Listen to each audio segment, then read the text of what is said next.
1 Samuel, capítulo 30. Davi derrota os amalequitas. Quando Davi e os seus soldados chegaram a Ziclag no terceiro dia, os amalequitas tinham atacado Neguebe e incendiado a cidade de Ziclag.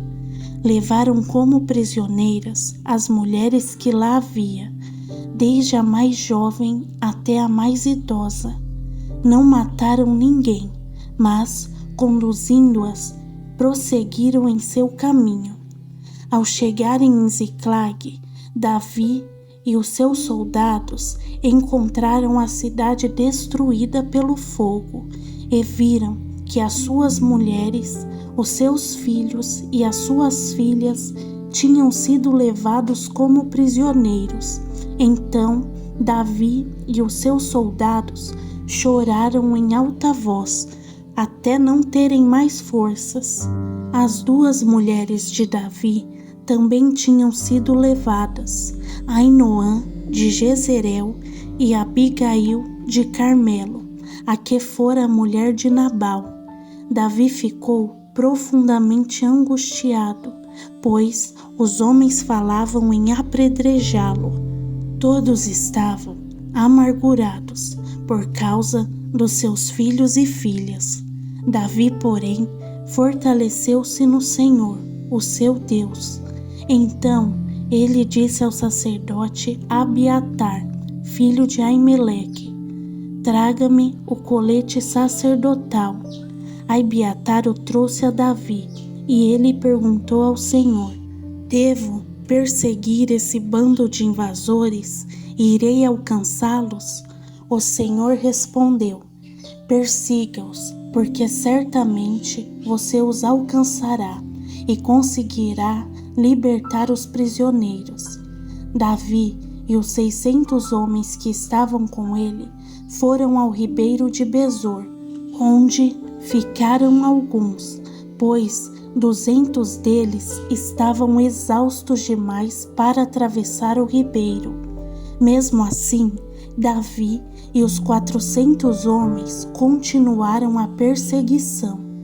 Encontraram um egípcio no campo e o trouxeram a Davi. Deram-lhe água e comida, um pedaço de bolo de figos prensados e 2 bolos de uvas passas.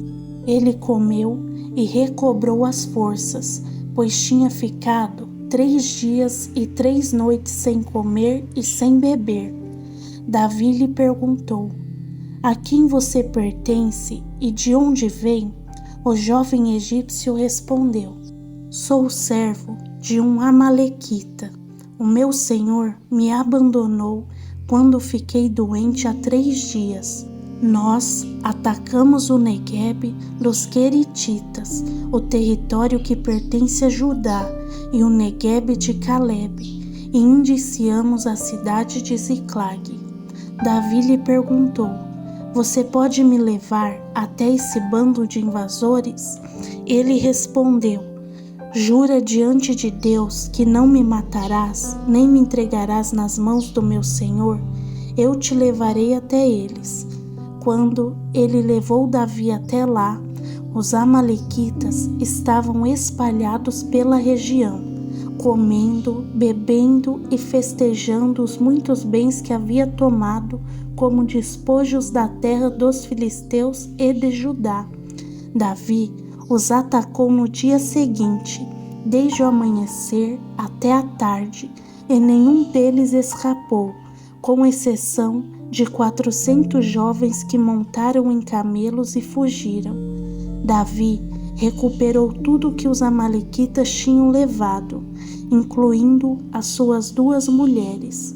Nada faltou, nem jovens, nem velhos, nem filhos, nem filhas, nem bens, nem nenhuma outra coisa que fora levada. Davi recuperou tudo. Tomou também todos os rebanhos dos amalequitas, e seus soldados os conduziram à frente dos outros animais, dizendo: estes são os despojos de Davi. Então Davi foi até os 200 homens que estavam exaustos demais para segui-lo e tinham ficado no ribeiro de Besor. Eles saíram para receber Davi e os que estavam com ele.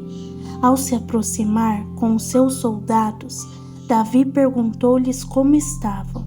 Contudo, todos os homens maus e perversos entre aqueles que tinham ido com Davi disseram: uma vez que não saíram conosco, não repartiremos com eles os bens que recuperamos. No entanto, cada um poderá pegar a sua mulher e os seus filhos e partir. Davi, no entanto, respondeu: não, meus irmãos, não façam isso com o que o Senhor nos deu. Ele nos protegeu e entregou nas nossas mãos os bandidos que vieram contra nós. Quem concordará com o que vocês estão dizendo? A parte de quem ficou com a bagagem será a mesma de quem foi à batalha. Todos receberão partes iguais. Davi fez disso um estatuto e uma ordenança para Israel desde aquele dia até hoje. Quando Davi chegou a Ziclag, enviou parte dos bens às autoridades de Judá, que eram seus amigos, dizendo: eis um presente para vocês, tirado dos bens dos inimigos do Senhor. Ele enviou esse presente às autoridades de Betel, de Ramote do Neguebe, de Jatir, de Aroer, de Sifimote, de Estemoa, de Racal, das cidades dos Gemereelitas e dos Queneus, de Hormá, de Borazã, de Atasse, de Hebron e de todos os lugares por onde Davi e os seus soldados tinham passado. 1 Samuel, capítulo 31. O suicídio de Saul. Aconteceu que em combate com os filisteus, os israelitas foram postos em fuga, e muitos caíram mortos no monte Gilboa.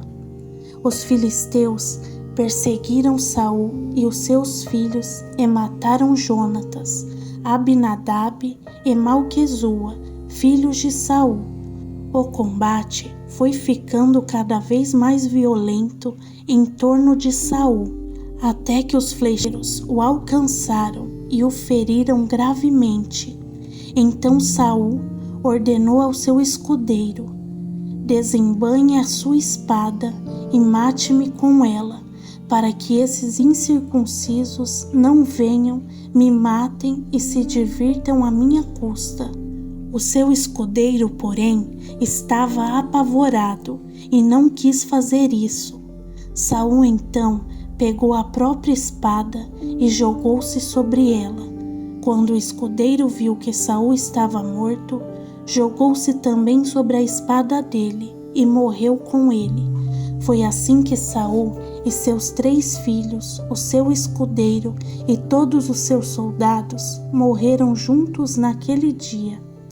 Quando os israelitas que habitavam do outro lado do vale e a leste do Jordão viram que o exército tinha fugido e que Saul e os seus filhos estavam mortos, fugiram, abandonando as suas cidades, depois que os filisteus foram ocupá-las.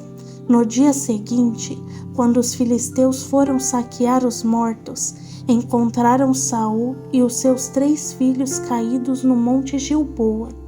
Cortaram a cabeça de Saul, pegaram as suas armas e enviaram mensageiros por toda a terra dos filisteus para proclamar as notícias dos templos dos seus ídolos e ao seu povo. Expuseram as armas de Saul no templo de Astarote e penduraram o seu corpo no muro de Bet-Seã. Quando os habitantes de Jabes-Gileade ficaram sabendo o que os filisteus tinham feito com Saul, os mais corajosos deles foram durante a noite a Bet-Seã, baixaram o corpo de Saul e os seus filhos do muro de Bet-Seã e os levaram para Jabes, onde os queimaram. Depois enterraram os seus ossos debaixo de uma tamargueira em Jabes e jejuaram por 7 dias.